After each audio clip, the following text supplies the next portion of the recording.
Bangladesh federal সাংবাদিক ইউনিয়নের মহাসচিব। সব প্রশ্ন খালি সামনে থেকে আসে, কেন পিছনে নাই? মাননীয় প্রধানমন্ত্রী, আপনাকে ধন্যবাদ জানাচ্ছি। চান্স পায় না। আপনাকে এই জন্য ধন্যবাদ জানাচ্ছি যে আপনি বিশেষ একটা গুরুত্বপূর্ণ বিষয় এবারে সফরে উল্লেখ করেছেন, সেটি হচ্ছে যে স্বাস্থ্য খাতে বিনিয়োগের জন্য বাংলাদেশে থাইল্যান্ডের আমাদের প্রচুর মানুষ থাইল্যান্ডে চিকিৎসা নিতে যান। আর দ্বিতীয় একটি বিষয় আপনার দৃষ্টি আকর্ষণ করতে চাই, সেটি হচ্ছে যে নতুন একটি শ্রমবাজার হতে পারে থাইল্যান্ড, সেটির ব্যাপারে আপনার সরকার কোনো উদ্যোগ নেবে কিনা।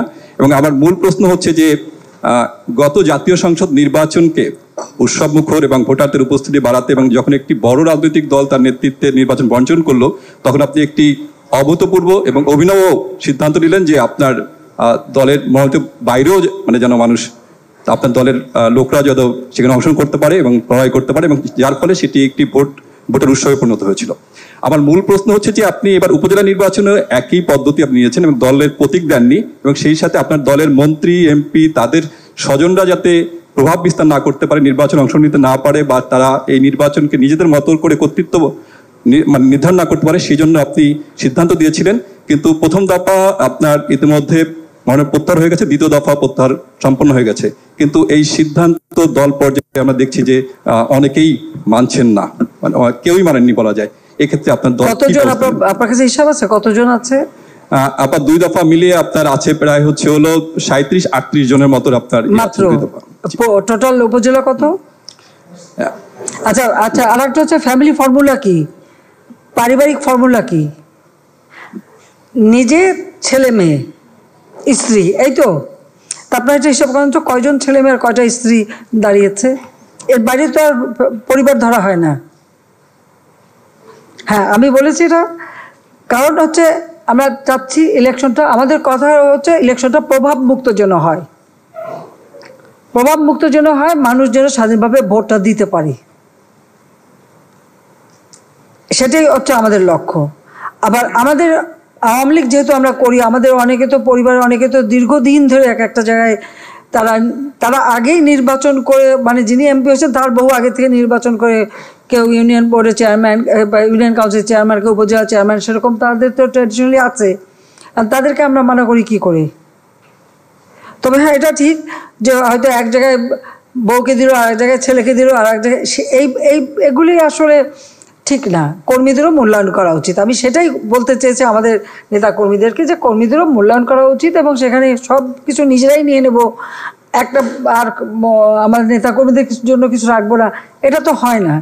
সেই কথাটাই আমি বলতে চেয়েছি। আর যেন বেশি প্রভাব না ফেলে, এবং সবাই দাঁড়িয়েছে, ইলেকশন করছে, এবং এটা লক্ষ্যটা হলো নির্বাচনটা অর্থবহ করা। এখন অনেকগুলি রাজনৈতিক দল নির্বাচন বর্জন করছে, একসময় দেখা গেলো সবাই বর্জন করে কেন? কারণ আসলে নির্বাচন করবার মতো সক্ষমতাই নাই। যে কোনো একটা নির্বাচন, আপনি যদি পার্লামেন্ট ইলেকশন করতে হলে আপনাকে তো পাবলিকের কাছে দেখাতে হবে যে আপনার পরবর্তী নেতৃত্বে কে আসবে, বা প্রধানমন্ত্রী কে হবে, বা নেতা কে হবে, একটা নেতা তো দেখাতে হবে। আপনার কাছে যদি এখন উপযুক্ত নেতা না থাকে, তখন তো আপনাকে একটা ছুতো খুঁজতে হয়। হ্যাঁ, ইলেকশন করলাম না, বিরাট ব্যাপার দেখালাম, বাস্তবতা তো সেইটাই। আমাদের দেশে তো ওইটাই হচ্ছে এখন। এখন একটা সাজাপ্রাপ্ত আসামিকে যদি পাবলিকের কাছে দেখান, পাবলিক তো ওটা নেবে না। পলাতক আসামি, তাকে যদি দেখান, পাবলিক তো নেবে না। রাজনীতি করতে গেলে তো ঝুঁকি নিতে হয়। 75 সালে পরে আমাকে দেশে আসতে দেবে না, রেহানার তো পাসপোর্টটাও রিনিউ করে দেয়নি। যেখানে আমার বাবার খুনিরা পুরস্কারপ্রাপ্ত যুদ্ধ অপরাধী, যাদের বিচার শুরু করেছিলেন জাতির পিতা বঙ্গবন্ধু শেখ মুজিব, যারা সাজাপ্রাপ্ত আসামি, তাদেরকে ছেড়ে দিয়ে রাজনীতি করার সুযোগ, তারাই মন্ত্রী, উপদেষ্টা ক্ষমতায়, খুনিরা ক্ষমতায়। ওই অবস্থায় তো আমি দেশে ফিরে এসেছি। হ্যাঁ, আমার জীবন ঝুঁকিপূর্ণ ছিল, বারবার আঘাত এসেছে, কিন্তু আমি বেঁচে গেছি। এটাই হয়তো অনেকের ভালো লাগেনি যে এতবার মারার চেষ্টার পরে বেঁচে গেলাম কেন। এই যে ঠাকুরমার ঝুলিতে আছে না, যে তবু বলিল না সতীনের পুত, ঠাকুরমার ঝুলির গল্প কিন্তু আছে, বারবার চেষ্টা করে কিন্তু মরে না। লাল কমল, নীল কমল, কত কাহিনী আছে। তো সেভাবে আমি বারবার, হ্যাঁ, বেঁচেও যাচ্ছি, ইলেকশন জিতে বারবার ক্ষমতায় এসেছি। আর আওয়ামী লীগ ক্ষমতা আসছে বলেই তো আজকে দেশের উন্নতিটা হয়েছে। আওয়ামী লীগ ক্ষমতা আসছে বলেই তো আজকে অন্ততপক্ষে বিশ্বব্যাপী মাথা উঁচু করে দাঁড়াবার বা কথা বলার একটা সুযোগ সৃষ্টি হয়েছে বাঙালিদের। আগে তো তা ছিল না। বাংলাদেশ শুনলেই বলতো ও বন্যা, ঝড়, দুর্ভিক্ষ, গরিব, ভিক্ষুকের জাত, সেটাই তো বলতো। তো সেই দুর্নামটা ঘষাতে পেরেছি কি না, সেটাই হচ্ছে বড় কথা। আর নির্বাচন, ঠিক আছে, আরও অনেক দেশে তো নির্বাচন হচ্ছে, আমরা দেখবো, আমরা অবজারভার টিমও পাঠাবো, দেখি কেমন নির্বাচন হয়। হ্যাঁ, সেখানকার মানুষ কীরকম ভোট দেয় আমরা দেখব।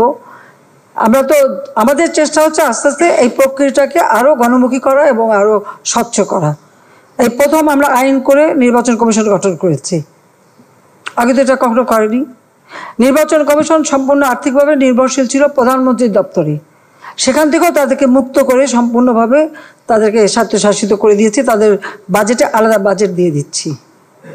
প্রত্যেকটা ক্ষেত্রে আমরা কিন্তু এটা নিশ্চিত করতে চাই যে দেশের মানুষ তার ভোটের অধিকার, তার হচ্ছে গণতান্ত্রিক অধিকার, সাংবিধানিক অধিকার, সেই অধিকারটা যেন সে প্রয়োগ করতে পারে।